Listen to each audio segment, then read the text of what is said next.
Okay, so since today is the 6th of October, and tonight is the full moon of Hunter's Moon. Let's just say Hunter's full moon. I know some people would call it the Harvest Moon, but well, we did already have the Harvest Moon Festival in September, and well, I wasn't the one who hosted it, but whatever, someone else. I happened to be with someone who recognized it as the Harvest Moon. I thought, well, September isn't really like when that specific moon happens, but whatever. So well, I don't know. I'm sure the moon, the different names of the moon is just based on what the tribes would have to be important to them in their culture at that time of year. And well, actually, for me in my culture, I don't go out hunting, so obviously it's not important for me to call it like the Hunter's Moon. Yeah, I've never really shot a gun, so a gun with bullets that will kill some living being or an animal or whatever.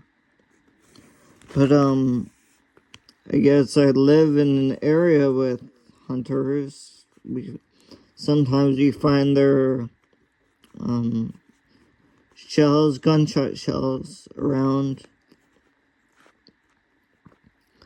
So since today is it's a full moon tonight, like 100% illuminated, it's gonna start at 11:45 p.m. tonight, I believe. It's pretty late, but so things we want to decrease, things we want to leave behind or get rid of. So what I think the world would be better without is definitely violence, because it doesn't really, the phrase violence solves nothing is pretty, I've heard that quite a few times, and it's pretty true. Let's see, violence, does it solve anything? Some people might think, that, like, removing leaves from a plant is sort of violent, but that does achieve a meal to be able to eat, but I don't know. Let's see, is there any violent stuff that accomplishes?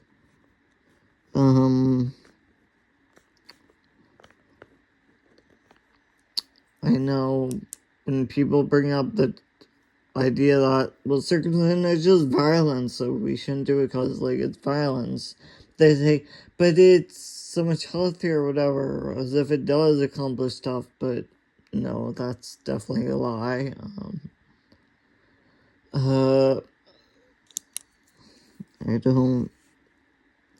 You can leave in the comments if you can think of anything violent that accomplishes stuff. So I also want to get rid of degradation, because I guess as time moves on, I know our environment and ecosystem is, most days it does get worse. Like, I guess the population of wild animals decreases, and I don't know, like, the growth of flowers and mushrooms is less, so, and that's not really a good thing, but, so let's say I want to remove violence and degradation, and let's see, to move on.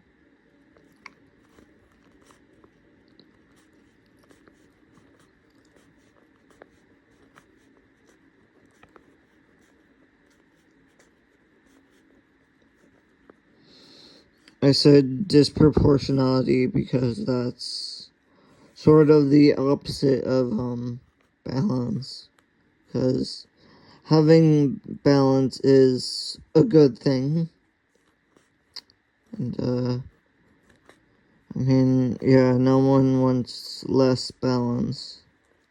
Especially personally, my balance is not, the best, and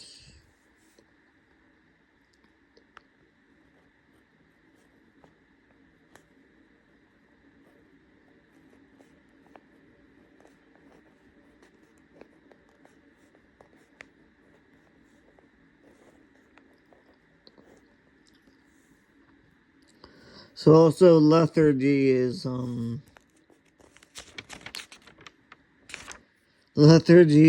something to, I guess, banish because, I don't know, just laziness and not being able to accomplish stuff doesn't really help, so.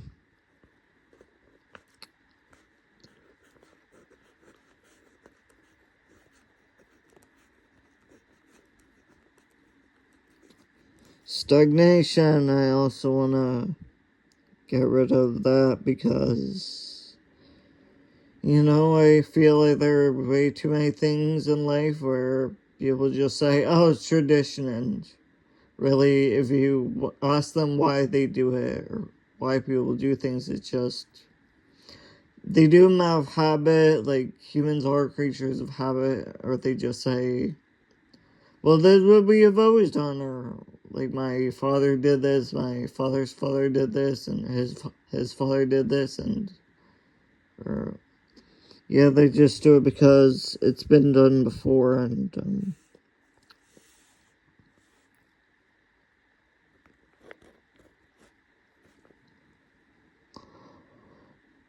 7, what else do we want to remove? Oh, definitely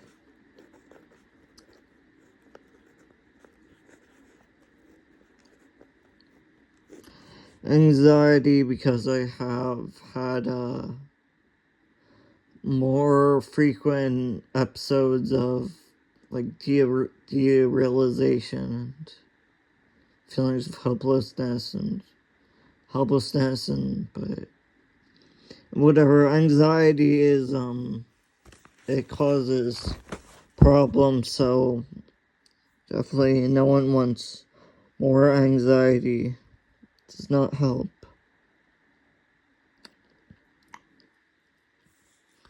So let's see the eighth thing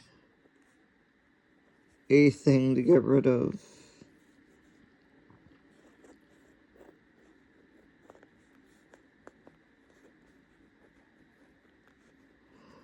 Trauma, definitely, we don't want more of that. It does not help, and yeah, it's whatever, when it can cause like PTSD or haunt you throughout your life, that's definitely not good. So, 9, what else do we want to, would the world be better without science?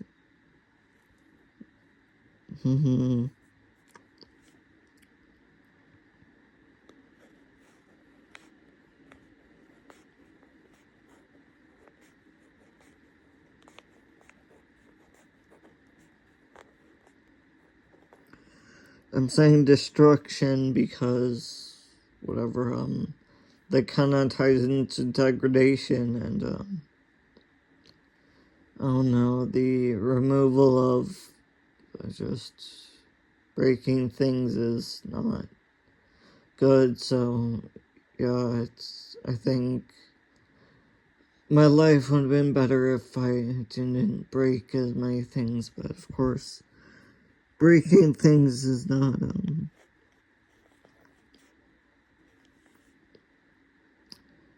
and 10, let's see, what else do we want to get rid of? 10, I say I already said ignorance.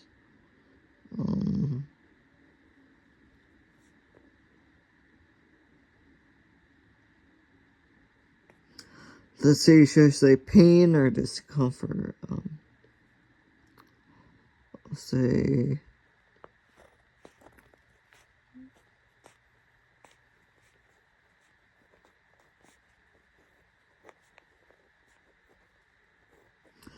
I'll say discomfort because that's a little more broad meaning, a little more general, because just being in a situation that you do not like that's not ideal.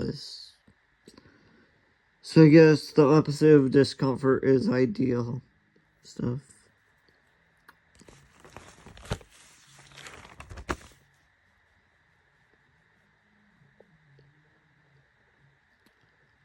Okay, now I gotta decorate this with, and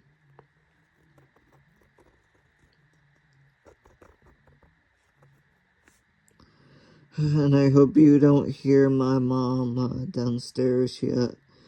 She's obviously playing music on Alexa, and it's singing, and it happens to be country, which I know is the most hated genre, or at least that I've heard. And a lot of people don't like country, so just in the comments tell me what's your favorite or least favorite music genre. So that stands for nutrition.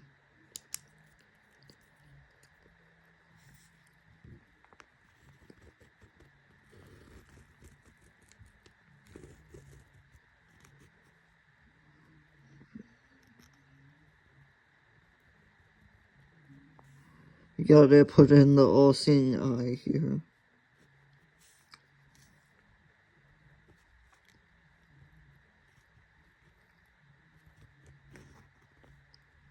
The Ankh to represent Egypt, because a lot of things, Egypt is whatever, the birthplace of alchemy, or everything goes back to Egypt. I mean, Egypt was a pretty cool place. They accomplished a lot.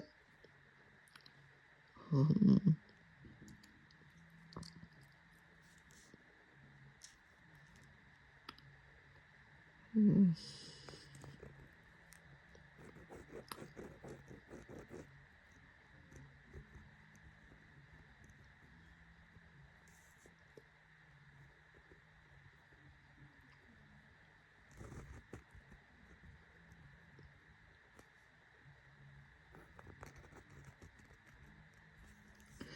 We can put in this symbol, which means antimony. Symbol for antimony. And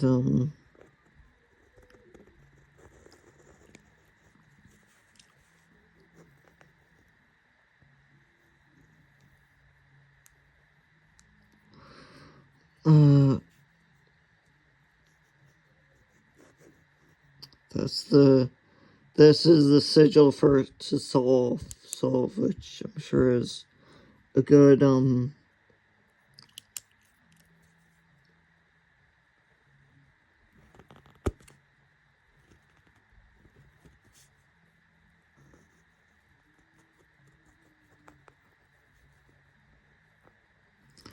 now filter. I believe this one means filter, which I've seen this before in meditation, and also, I don't know, filters tend to clean things, so I'm sure it's good to have a filter.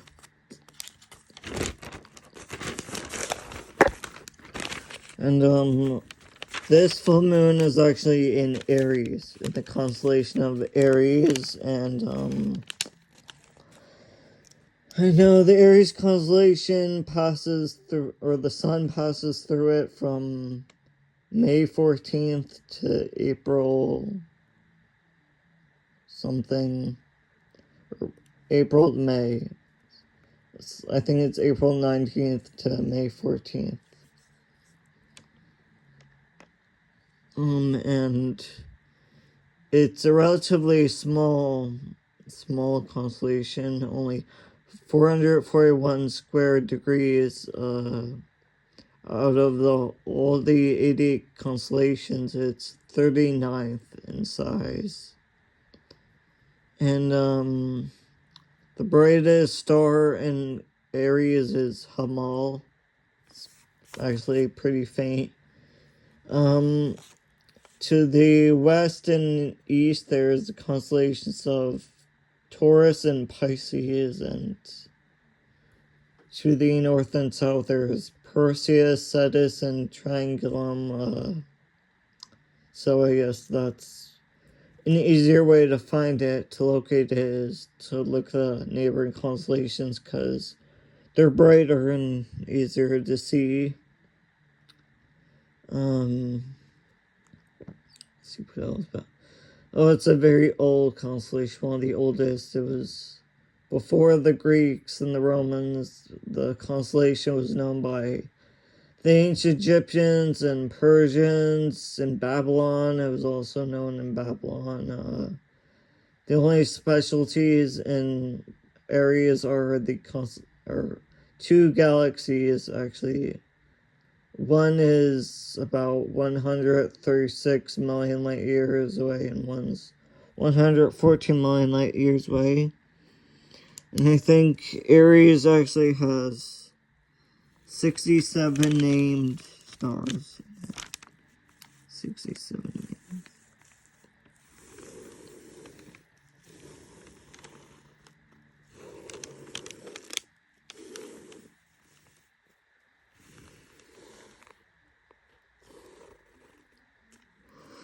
So I believe this is a Reiki symbol for it's called a Midas star. Some Midas, where everything he touches turns to gold, or like abundance. And I'm sure abundance helps. Let's see the Aries constellation.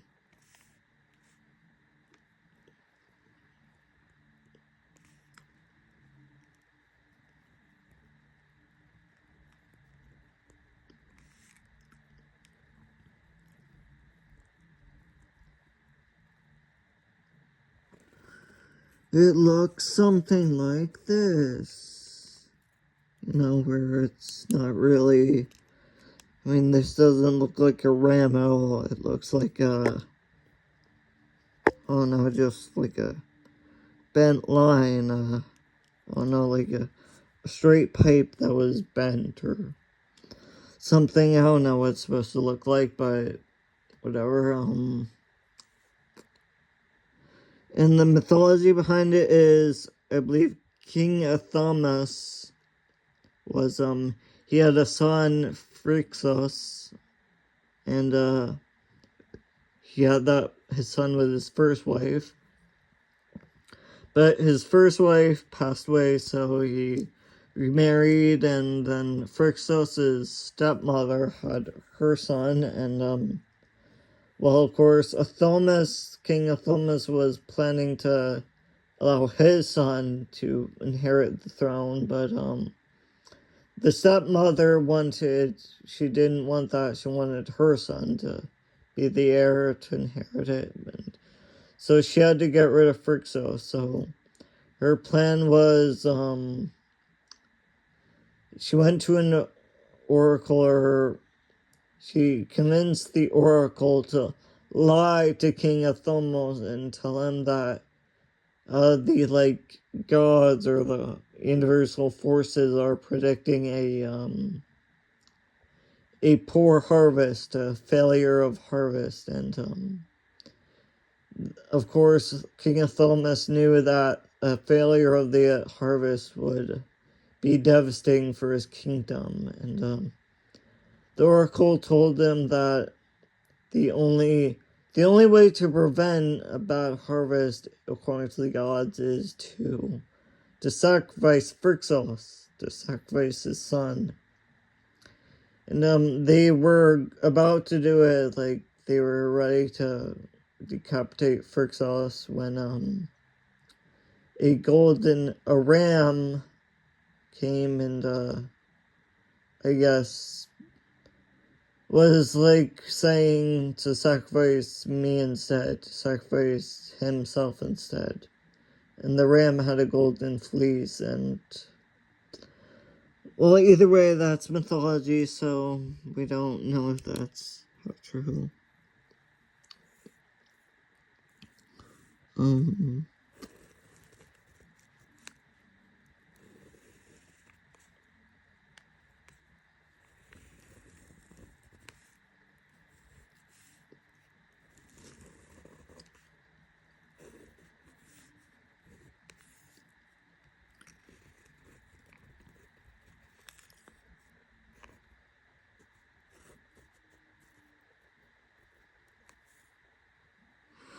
Okay, so this is called Koshalin.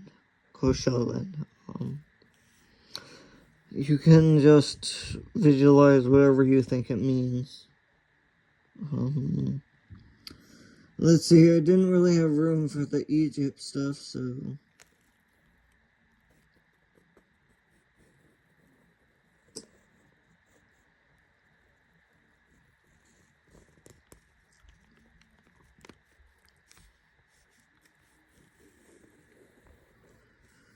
we gotta put in the eye of I believe this is the Eye of Horus, but you know, I can't always be right. So.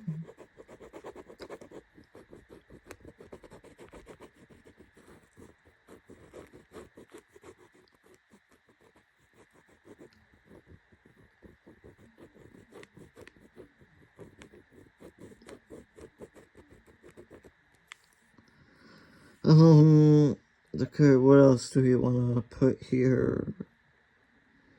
Let's see, let's think about.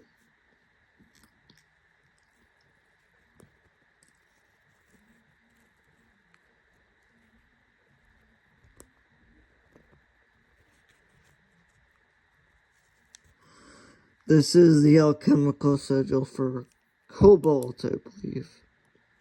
And cobalt is,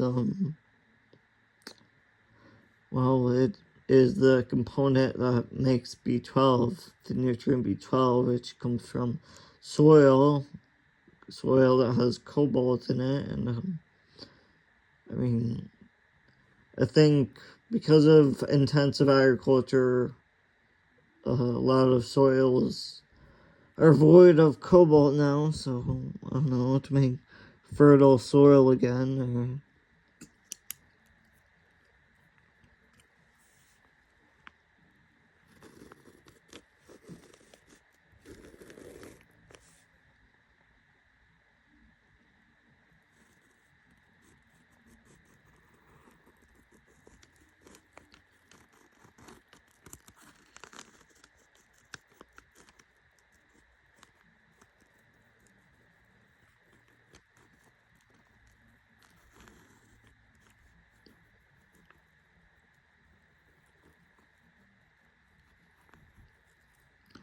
Okay, now this sign, this Reiki symbol means to reduce trauma, which, I mean, I wish for that, so to reduce trauma, and I know it's pretty filled up here, but yes, I want to put in one more.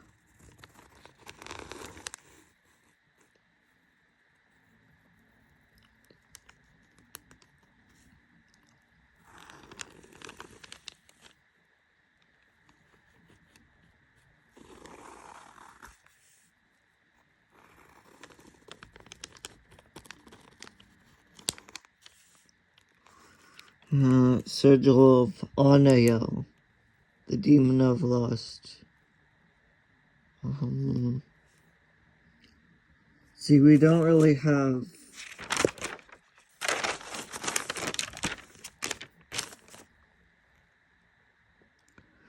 room for anything else, so I guess since this is the full moon in Aries. Since we're in the Aries constellation now, guess I'll put these